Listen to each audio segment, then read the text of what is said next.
Hello everyone, on today's Command vs. DCS, we're going to be exploring the P-51 Mustang, also known as the F-51 Mustang if you are playing over here in Command.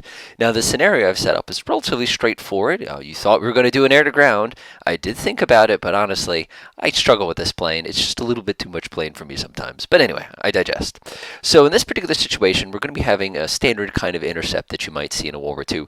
Granted, we're in the middle of Nevada, so how World War II can we possibly be? Los Alamos. That's New Mexico. That's over this way.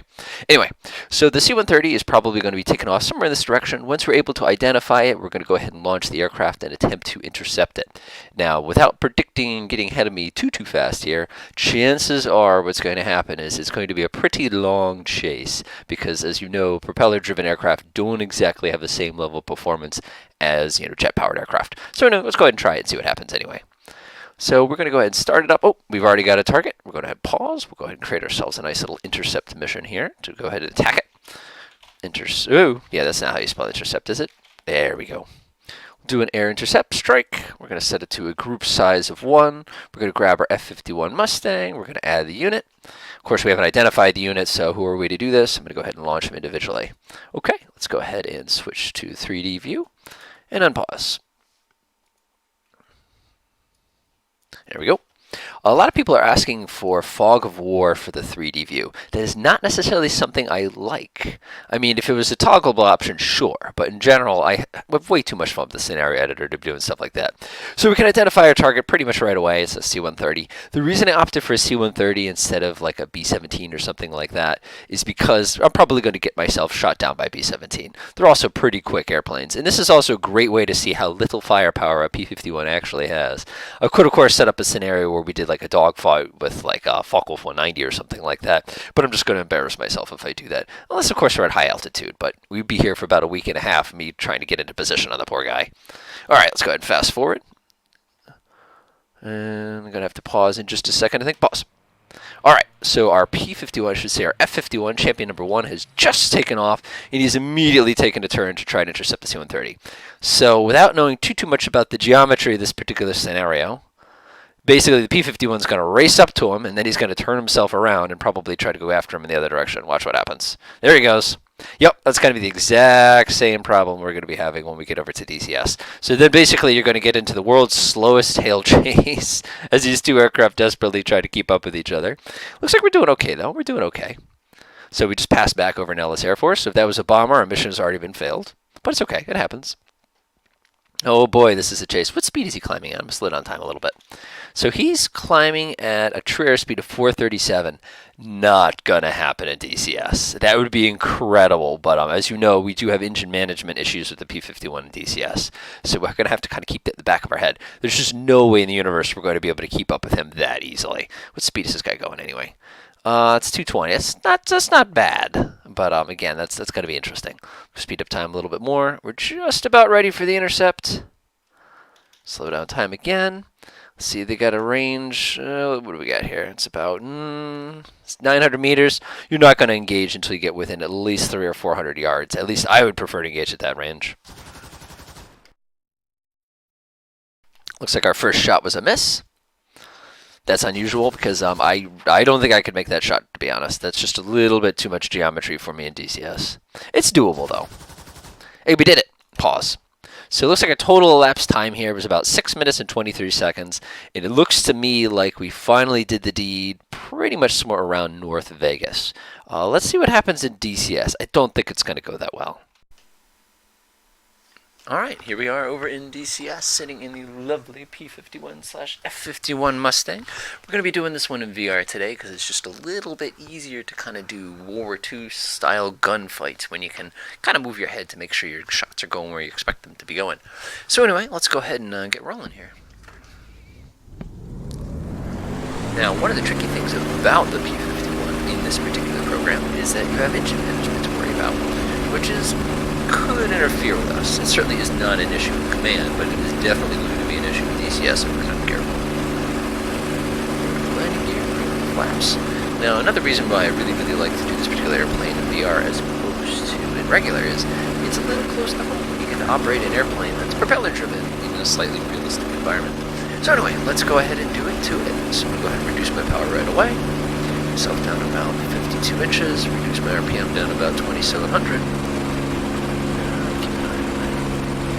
Looks good right about there. Perfect. So one of the big tricky things here is I'm climbing at a speed that's actually usable on my sight. I'm pretty sure I clicked that button. There we go. Looks good. Okay, so we need to climb at about 165 miles an hour with this particular aircraft. So we don't actually know where our target is directly yet. And we don't have labels on or anything like that, just to make things a little bit more interesting for us. I'm going to go ahead and start turning myself directly towards where I expect that target to be. There it is. Oh, I never get this lucky. Looking right at it.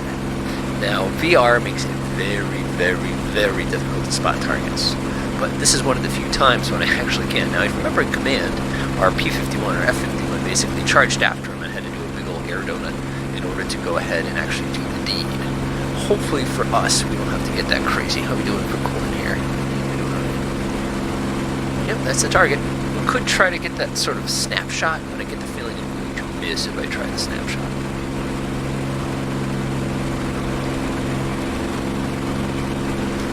Alright, let's keep going. It's a little fast for a climb, but I'm trying to keep the engine as cool as possible, as long as possible, because you know we're going to have to use it in a second to actually shoot this guy. Deviate from standard procedure a little bit here. I'm actually going to turn into his turn right away. You're at the sight of the crowd. Mostly northwest. Taking in my air direction.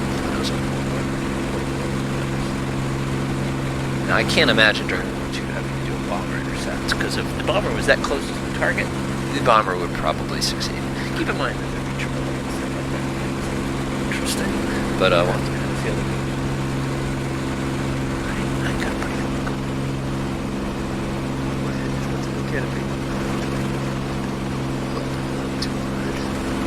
Whoa! Let the nose come back down here. This is easier to say than it is to do.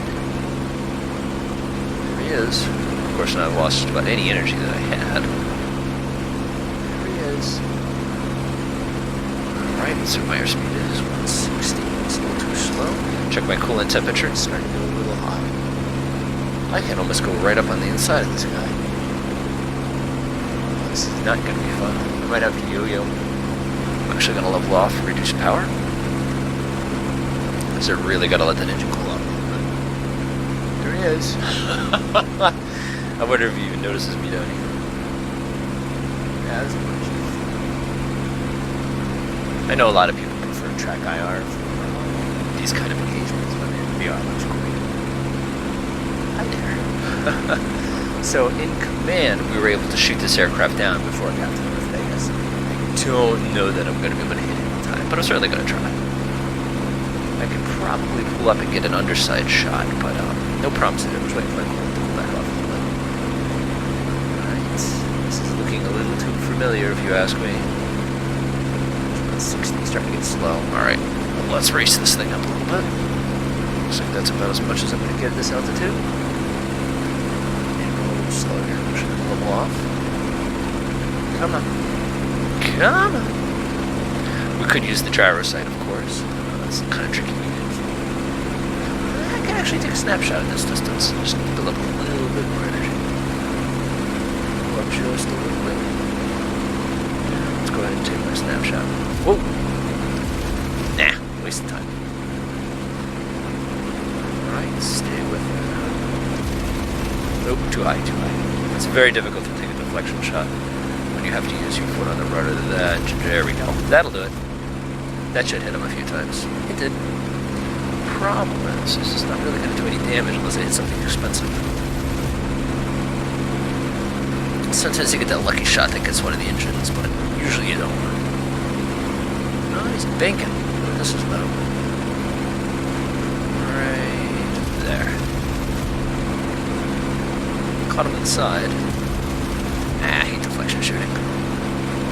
Right there, I think, is what it's going to be. What if I had something important? No. Come on. I gotta get an engine or something. It's not going to count. Ooh, hit something expensive. Come on. Pull up. Get out of his way. And we got him. Nice. Excellent. Reduced engine power immediately to try to cool the thing back off.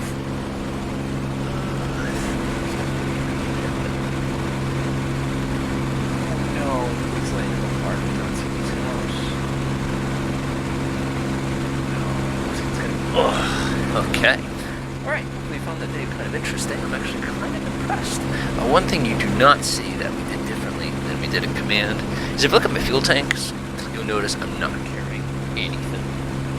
And the reason for that is when I tested this scenario a little bit earlier, I found it absolutely hopeless to try to shoot it down when you're carrying full fuel tanks. Alright, enjoy.